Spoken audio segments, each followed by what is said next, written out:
All right, it's time to gather up, Gotchard. We now have our foundation for a show. We have 2 episodes. We have a seeming idea of a status quo. We know where we're going. We understand the concept.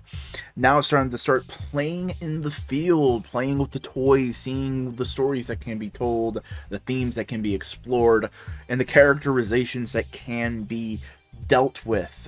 This episode actually firmly tackles how our writer is going to be kind of interacting and changing the alchemy stuff, because we open up this episode first off with an introduction to our monster this episode, with this fucked up Oliver Tree looking motherfucker just going crazy, going, I'm gonna fucking kill people.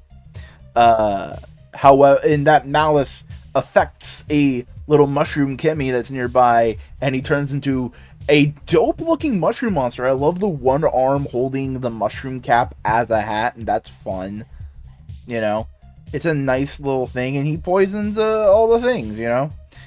Our main character's happy. He's making himself some lunch, and he's off to head over to alchemy school, where he meets up with our side characters for the season. Main girl, a woman making takoyaki, it looks like, and the shy guy who we saw last week. We also saw the takoyaki woman. She just didn't have the head piece thingamajig. And they basically go like, alright, cool. So all the Kimmys are gone and we gotta look for them. Everybody's gonna go fucking fight monsters and shit. And our Kamen Rider boy says like, hey, so I'm trying to befriend the Kimmys. Can you give me the most difficult Kimmy that we have in stock so I can like befriend it? And basically the teacher goes like, sure, kid, knock yourself out. Like, he's like, we need you to punch things when we need that. Otherwise, sure, whatever. And back to Mushroom Guy, or our dude, or a monster friend, the dude's buddy who's like looking for monsters, gets wrapped up into it, and our Kamen Rider guy goes over and tries to deal with it. First, he's trying to use the Kimmy who, the troubled one that the teacher guy gave him, tried to use them to help, and he's like, no, the Kimmy's like, no, fuck off, stop it. And so he just transforms to regular Gotchard, and he gets his ass beat. He loses, and basically he gets dragged back to the alchemy headquarters, and the teacher goes like, yo, dude, like, good effort, but that's like a poison dude, like mushroom guy, ain't great. We still had some antidote for you. Just sit here, rest up. We'll go deal with the mushroom guy. Got it. And Gotchard's like, fuck. Shit. You know what? I didn't put that much effort into trying to befriend Bushi. I can't remember the full name of the card, but it's like something Bushido. You know, or Bushido something. So I'm just gonna call it Bushido for this video, and I'll maybe remember later. And he goes like, you know what? Let me try to do some like kendo to try and connect to this creature, connect to this Kimmy. So he goes and tries to train up, and fucking Spanner Guy, fucking dickhead Spanner Guy. Whoa, I just went wacky for a second. Dickhead Spanner Guy shows up and says like, hey, fucking give that to me. They're tools, not beings of friendship. And guy goes, and our boy goes like, no, fuck that. They have a little fight, you know. And Bushido sees what our main dude fighting, and is like, oh, okay. And Spanner Guy, what's his name? What is Spanner Guy? Valvard. Valvarad. Let's go with Valvarad. Valvarad is going like, yo, fuck the Kimmys. They're tools to be used. And he sees Hopper and goes like, fuck Hopper. And he goes to beat Hopper with the fucking sword stick. And our boy protects Hopper, and he's like, yo, fuck off. And Bushido's like, yo, you actually care and respect Kimmy's, and you're not just trying to use me as a tool? Fuck yeah. Yo, dude, I fuck with that. I fuck with that. And so our boy goes, finds the mushroom guy, teacher and the main girl are already there trying to deal with it, and he's like, yo, what's up? I'm gonna be a Kamen Rider now and beat the boy. And it's like, alright, cool. He uses Bushido, he uses the skateboard, henshins, beats the bad guy, fun action scene. Insert song's a little awkward. They could have bumped up the volume on it, they could have changed the pacing a little bit, but it's okay. It's not the worst thing in the world. I love this form. It's a dope looking form. They beat the mushroom guy, they save the day, they save the mushroom Kimmy. But, meanwhile, all the while this was going on, the main female character has been dealing with Kimmy's her own way, which is the traditional way. Just, like, suck him up into a card, and it's like, alright, cool, we got him. And a malicious dude, a playboy of sorts, a rapscallion. No, he's too shitty to be called a rapscallion. A douchebag. Is like, yo, let me get some of her. Yo, and basically gets the malice of a submarine. Okay, that's cool. And it's been stalking her the entire time. And so he shows up and goes like, hey, what's up? I'm gonna kidnap you now because you're hot. And it's like, oh, gross. This is very gross. And then Valvorad shows up and goes like, hey, you weren't able to do your job. I'm gonna beat you because you're being a dickhead. And so he does. And that's what we'll end off on, is just Valvorad being an edgy, like, how to describe it? He is very much the I'm doing things my own way. So, like Shadow the Hedgehog-y, like kind of like anti-hero dude. And then he's not emotional. He's like, no, these are tools, all that kind of stuff. But ultimately, we see the main character through a past 2 episodes, but specifically this one, really try something that the alchemists of this world hasn't done with the Kimmys. And we see everybody's kind of general reaction to that, because ultimately he sees the best way to interact with them as befriending them, of just like, hey, you're a little being, you understand what I'm saying, do you want to help me out? And not as like weird alchemical properties. The other alchemist students are like unsure of this, right? The teacher's like, alright, it's worked so far, keep going, I guess. Because ultimately they see it as just like aberrations of their processes and everything, and not as like little beings that they made. And this dude's like going like, no, these are critters. These are critters, you can talk to them, you can pet them, they're our friends. Let's treat them as friends. And the common warrior, Valvorad, is just like, no, they're tools. They're just made to be used. Don't give a shit about them. They, like, fuck it. And it even shown that Kimmys are unsure of this method, partially because I think the Bushido one was just unsure if he could trust this guy. It's probably been like, oh man, I've been hurt before. I've seen so many humans come in and try to use me and my friends. No, fuck you. Fuck you. I don't want to be used as a tool. But then our main character shows us like, no, I want to care. I care about you. I'm like, you're a friend. And it's like, yo, okay, I get you. Our hero is willing to try and do more, not just see these things as equations or chemicals or tools. They are beings in and of themselves. And you know what is in and of itself? Social media. Ugh. You can follow me in a variety of places: Twitter, TikTok, Instagram at Boingo_Rider. You can follow me at Blue Sky at BoingoRider.bsky.social. You can follow me on Mastodon at Boingo_Rider at VT.social. I'm also on Tumblr. A link to that is in the description. And so on and so forth. Like, comment, subscribe over here. You can follow me on Twitch. Do all the things. Do all of the things, including, not limited to, supporting me on Patreon.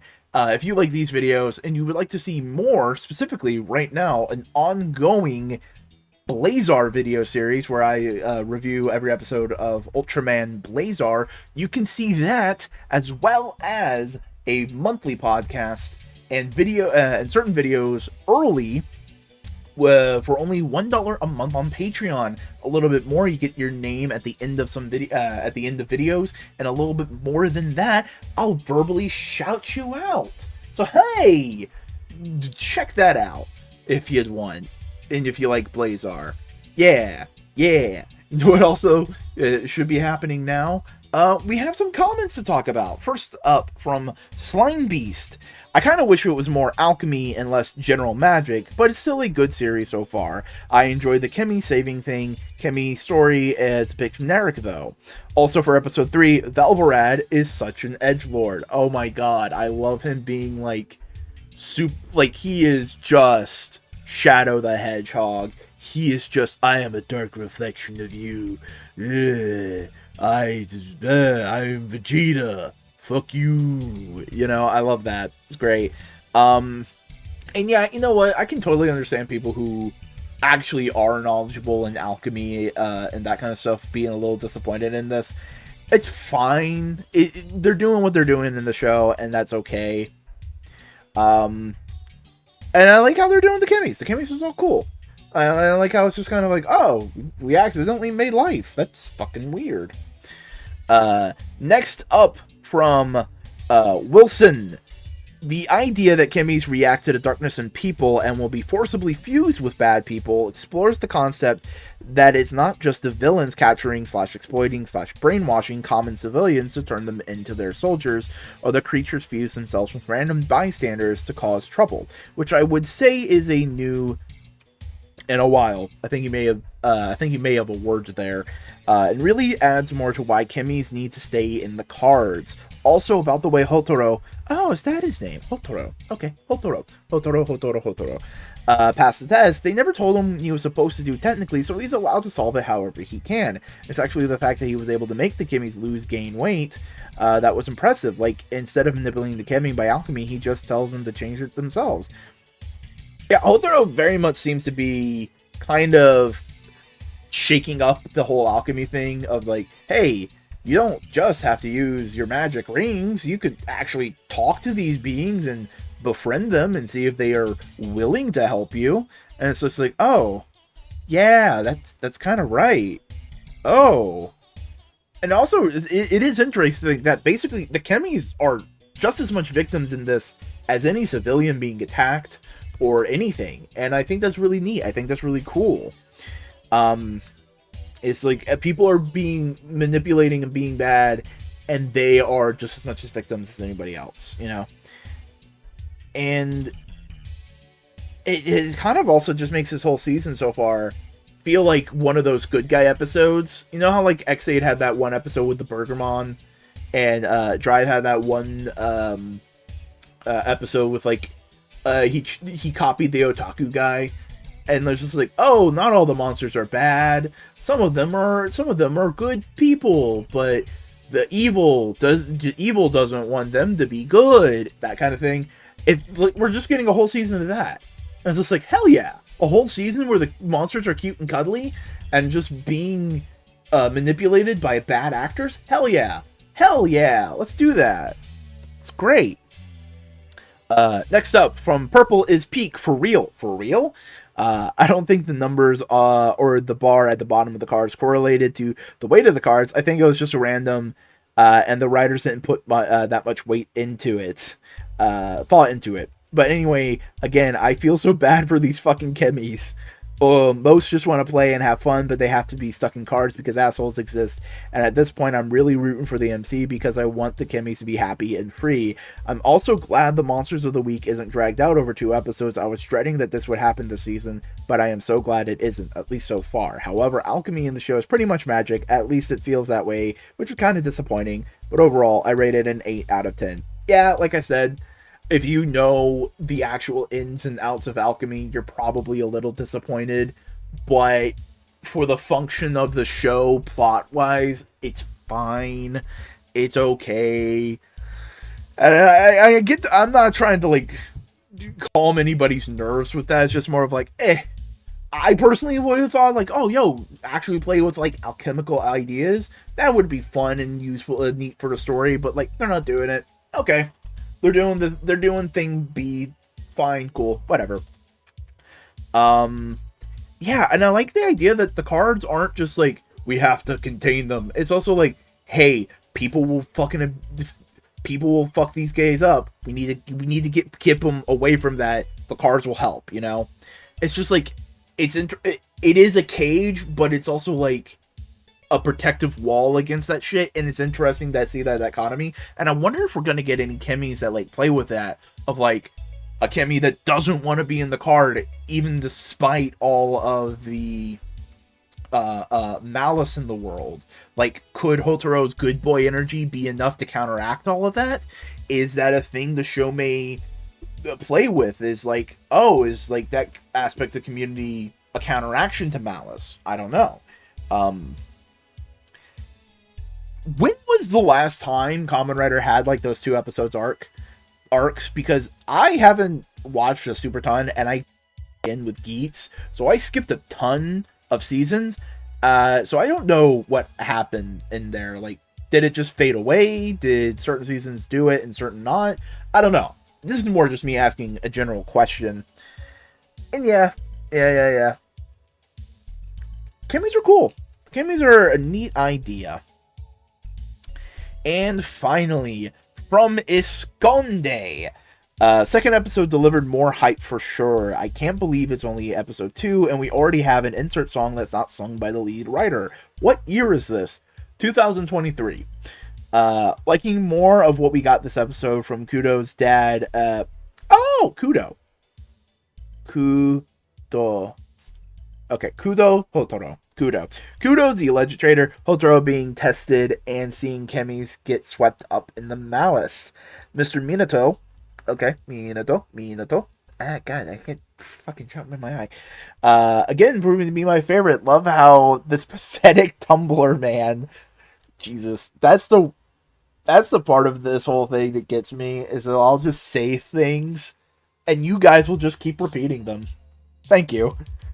Just casually rocks up to the battle on the bike. Was funny to see him and Kudo get annoyed that Hotaro didn't do the test the way it was supposed to be done, but he still passes him. Also, really enjoying the mid-air gun toss catch Hotaro did. Had to rewatch it since I didn't catch it at first. Looking forward to see how Mr. Resident Douchebag Spanner plays out with him interacting with others next week. Yeah, these 2 episodes just laid out a great foundation. It's like, alright, cool, we have everything set up, we have our side characters, we have the general, what's probably going to be the first core plot line of just, let's get chemis, let's save the chemis, what's going to happen? And then they're going to twist of like, oh, by the way, bleh, you know, that kind of shit. But solid cast, simple logic, a world that can easily be expanded. That's all good shit for Kamen Rider, you know? That whole fight scene just felt like a giant apology from Kamen Rider of like, hey, look, we know we haven't had a super ton of motorcycles in the past few seasons, so we're just gonna do a really dope motorcycle chase scene, fight scene, just to kind of try and make up for it. Are we gonna get more of them? I hope beyond hope. I hope we get more of those, but I'm not holding my breath, and I am thankful for the one we have. And you know what? It's kind of a neat thing. It's totally intentional. They planned for this whole thing. Good job, prop department. That the guy who sees the chemis only as tools, the way everything is framed for him is just, it's tools. It is spanners. It is forcing things to do. While our main guy, Hotaro, the way he transforms, the way he henshins, is in like a flask, is in chemicals, it's fluid, it is communication. Valvarad is very much no, force, metal, her machine. You know, I think that's interesting. It kind of shows their different philosophies when it comes to the chemis, and I think that's neat. But that is it for this episode of Gather Up Gotchard, and this episode of Kamen Rider Gotchard. I really enjoyed it. I hope you enjoyed it. Please leave a comment down below, and I hope to see you guys next time.